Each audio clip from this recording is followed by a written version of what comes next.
तो जो लास्ट जो वर्ड्स थी, ठीक है, जो वो अंकल मुझे बोल कर गए, वो बातें अभी तक मेरे दिमाग में घूमती है। Hello everyone, welcome to this channel nursing guidance. आज संडे है और आपके लिए संडे स्पेशल वीडियो तो बनती ही है। और ये वीक तो और भी ज्यादा खास है क्योंकि इसी वीक हमारे जो है 2K सब्सक्राइबर कंप्लीट हुए हैं। तो इस वीक तो आपके लिए एक अच्छी सी वीडियो बनती ही है। तो वीडियो को स्टार्ट करने से पहले अगर आपने अभी तक मेरे चैनल को सब्सक्राइब नहीं किया तो सब्सक्राइब जरूर कीजिए। वीडियो पसंद आए तो अपने फ्रेंड्स तक शेयर कीजिए और वीडियो को लाइक करना बिल्कुल ना भूलें और वीडियो को पूरा देखें, ठीक है। तो आज मैं आप लोगों के साथ अपनी एक एक्सपीरियंस शेयर करूंगी, ठीक है। तो उसको स्टार्ट करने से पहले आपके साथ कुछ बातें शेयर कर लेती हूँ।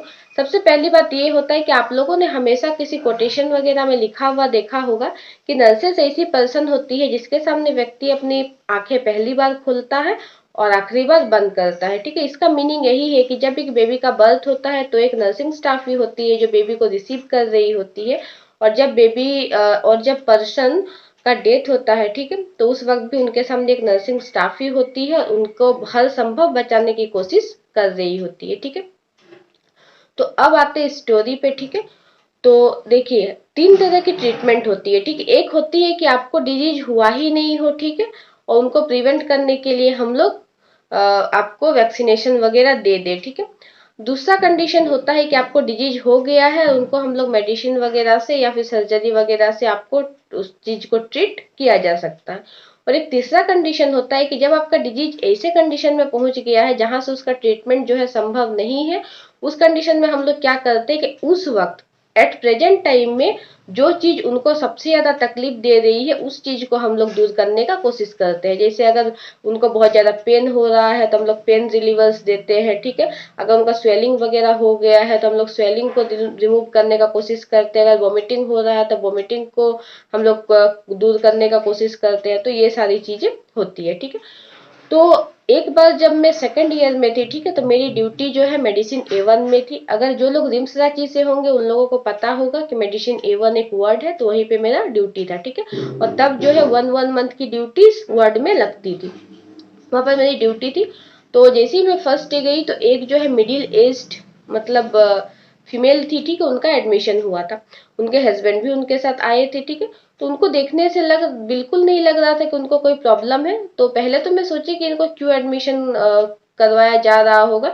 बट जैसे ही उनका रिपोर्ट्स वगैरह चेक की तो मुझे पता चला कि उनका जो है लिवर बिल्कुल खराब हो चुका है, ठीक है। एक किडनी भी खराब हो चुकी है और दूसरा किडनी जो है वो भी बहुत बुरे कंडीशन में है, ठीक है। तो इसीलिए उनको डॉक्टर ने एडमिट किया है क्योंकि उनके हस्बैंड को पहले ही इन्फॉर्म कर दिया गया था कि इनका अब ज्यादा दिन तक कर्ज पर रहना पॉसिबल नहीं है।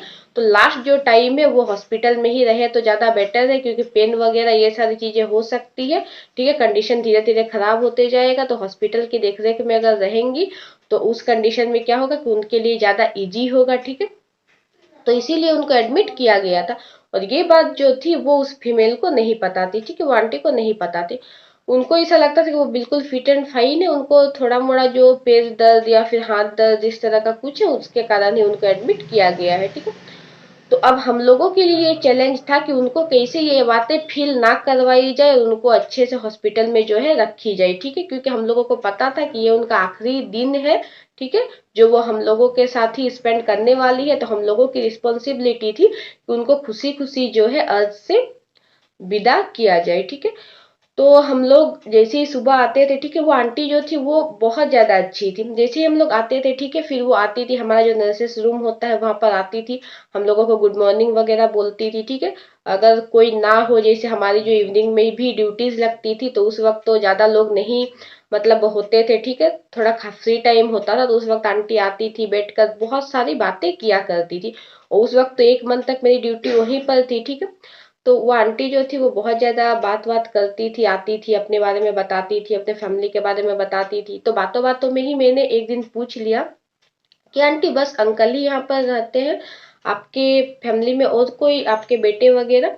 तो आंटी बोली कि क्या बेटा, अभी तक तो पता ही है कि आजकल का कैसा कंडीशन है, तो बेटा तो नहीं देखता है, ठीक है, वो फॉरेन में रहता है, उसको इन्फॉर्म किया गया बट वो नहीं आया, ठीक है।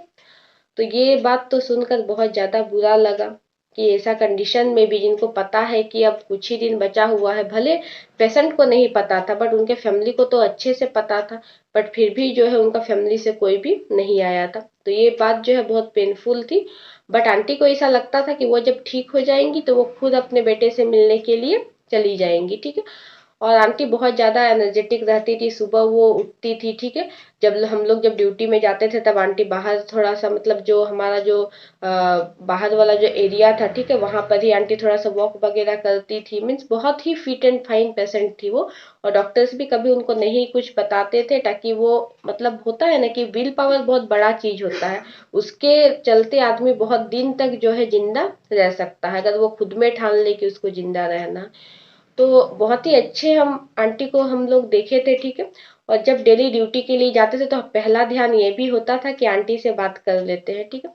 तो ऐसे धीरे धीरे क्या हुआ कि उनका कंडीशन जो है बहुत ज्यादा खराब होते रहा, ठीक है। मीन्स होता है ना कि हम लोगों ने अपने आंखों के सामने उनका कंडीशन को अच्छे से खराब होते हुए देखा।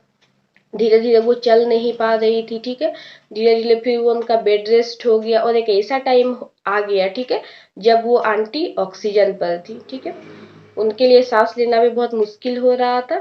और ऐसे ही 2-3 दिन बीता, ठीक है। और एक दिन जब मैं ड्यूटी के लिए गई तो जो अंकल थे वो मेरे पास आए और बोले कि मतलब एक बार आप चेक कर लीजिए, ऐसा लग रहा है कि कोई मूवमेंट नहीं हो रहा है, ठीक है। तो फिर हम पूछे कि ऐसा कब से हो रहा है, तो अंकल बोले कि लगभग 3-4 बजे रात से ही ऐसा हो रहा है, मतलब कुछ मूवमेंट नहीं है, बट हमको कुछ समझ में नहीं आया, क्योंकि हम लोग थोड़ा क्लोज भी हो चुके थे इतने दिनों से, ठीक है। मेरी ड्यूटी वहीं पर थी, तो मैंने जाके जब देखा तो मुझे पता चल चुका था कि आंटी अब नहीं रही। बट मेरी हिम्मत नहीं हो रही थी, और नर्सिंग स्टाफ को ये परमिशन भी नहीं है कि वो बिना डॉक्टर के कंफर्मेशन को किसी पेशेंट को इतनी बड़ी बात बोल दे, ठीक है, किसी पेशेंट के फैमिली वाले को। फिर मैंने उनको डॉक्टर को बुलाने के लिए बोला, क्योंकि डॉक्टर्स उस वक्त राउंड पे थे, ठीक है, वहां पर नहीं थे। तो फिर डॉक्टर को उन्होंने इन्फॉर्म किया, ठीक है। और जब डॉक्टर आए फिर उन्होंने कंफर्म कर दिया, और डॉक्टर ने मुझे बताया कि मतलब जो, मतलब वो 2 बजे रात में ही एक्सपायर कर चुकी है शायद, मतलब उन लोगों को पता नहीं चला, क्योंकि कोई भी इस चीज को, डेथ एक ऐसा चीज होता है कि कोई भी इजीली उस चीज को एक्सेप्ट नहीं करना चाहते। तो फिर मैंने इन्फॉर्म किया अंकल को, ठीक है। और बिलीव नहीं कीजिएगा कि तब भी उनके फैमिली से कोई भी नहीं आया, ठीक है। वो इंसान इतना ज्यादा एजेड था, ठीक है। फिर उन्होंने मुझसे कहा कि मेरा तो कोई भी नहीं आया है, ठीक है, कुछ भी मतलब अरेंज करा दीजिए ताकि घर तक जो है बॉडी को लेकर के जा सके। बहुत ज्यादा रो रहे थे, और मुझे भी बहुत अजीब लग रहा था, क्योंकि उस पेशेंट को मैंने एकदम फिर, मतलब एकदम अच्छे से बुरा तरफ जाते हुए मैंने उस पेशेंट को देखा था, बार बार उसकी जो है फेस ही सामने आ रही थी, ठीक है। फिर जितना कैनुला वगैरह था वो सारी चीजें मैंने रिमूव कर दी, ठीक है, क्योंकि वो लास्ट प्रोसेस होता है। उसके बाद हम लोगों ने ही एम्बुलेंस को कॉल कर दिया, ठीक है। एम्बुलेंस के थ्रू जो है बॉडी को घर ले जाया गया। तो जो लास्ट जो वर्ड्स थी, ठीक है, जो वो अंकल मुझे बोल कर गए, वो बातें अभी तक मेरे दिमाग में घूमती है। वो अंकल यही बोले कि लोग बोलते हैं कि मतलब घर में बेटे होने चाहिए, ठीक है, या फिर बच्चे होने चाहिए जो आपके आखिरी वक्त का सहारा बनेंगे। मगर मैं तो कहता हूँ कि अगर आपको सबसे ज्यादा किसी को रिस्पेक्ट करनी चाहिए तो वो नर्सेस होती है, क्योंकि हमने देखा कि लास्ट वक्त तक जो लोग साथ थे वो बस मेडिकल स्टाफ ही थे, नर्सिंग स्टाफ ही थे, ठीक है, डॉक्टर्स ही थे, इनके अलावा कोई भी नहीं थे। तो फैमिली भी साथ छोड़ती है, ठीक है, लेकिन जो मेडिकल स्टाफ्स होते हैं, खासकर नर्सिंग स्टाफ जो होते हैं, वो हर वक्त आपके पास होते हैं जब भी आप बुरे वक्त में होते हैं। तो ये जो घटना है ये बहुत ज्यादा, मीन्स मुझे हमेशा याद रहती है, और बहुत ज्यादा मीन्स मेमोरीज जो है मेरे लाइफ में फिंगरप्रिंट की तरह छोड़ करके गई है, ठीक है। तो इसीलिए मैं चाहती थी कि मैं आपसे ये बात शेयर करूं, ताकि आपको पता चले कि नर्सिंग स्टाफ जो होती है वो बहुत इंपॉर्टेंट होती है। और जब भी आप जहां भी जाए तो आप कोशिश करें कि आप नर्सिंग स्टाफ्स की वैल्यू करें, रिस्पेक्ट करें, ठीक है। सब लोग एक तरह के नहीं होते हैं, ठीक है। जहाँ अच्छे लोग हैं वहां बुरे लोग भी हैं, ठीक है, जहाँ बुरे लोग हैं वहां अच्छे लोग भी है। मगर इसके कारण जो अच्छाइयाँ है, ठीक है, उसको आप अनदेखा ना करें।